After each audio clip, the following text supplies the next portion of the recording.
Alright, so what we have here is a simulator showing you a spherical wave. So you have a source here that's emitting the spherical wave, an observer here that is experiencing that spherical wave. And up here you have the wave emitted from the source and the wave detected by the observer. So if I take the source and move the source away from the observer,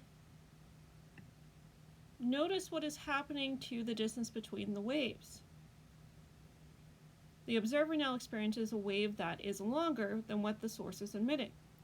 And if I turn the source around and move the source back towards the observer,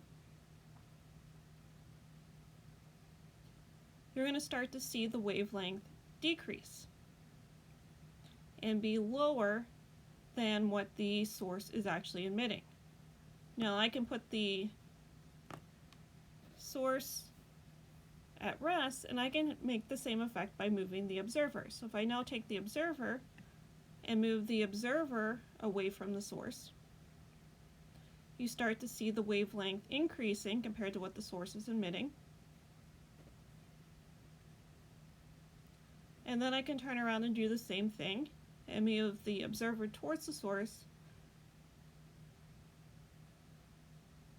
and it compresses the wave, so it makes the wavelength shorter. So this is the Doppler effect, the fact that the wavelength and thus the frequency of the wave is going to appear to stretch or compress based upon the movement of the source, the observer, or a combination of both.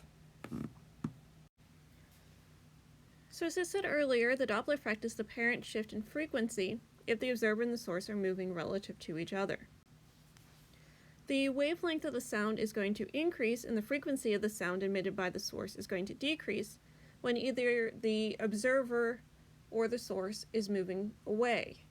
And the frequency is going to increase and the wavelength is going to decrease if the observer or the source is moving towards.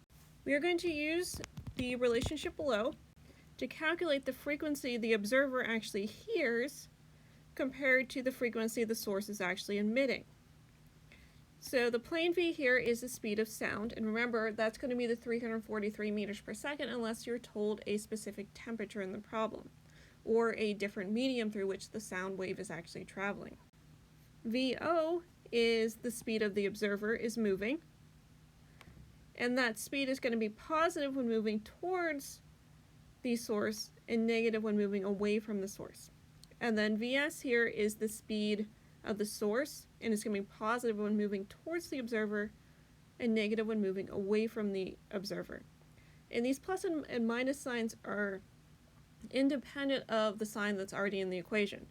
So if the source was moving away from the observer, it would be V minus VS. So you leave the original signs that are in the equation and then apply these sign rules to the velocities you're actually plugging in.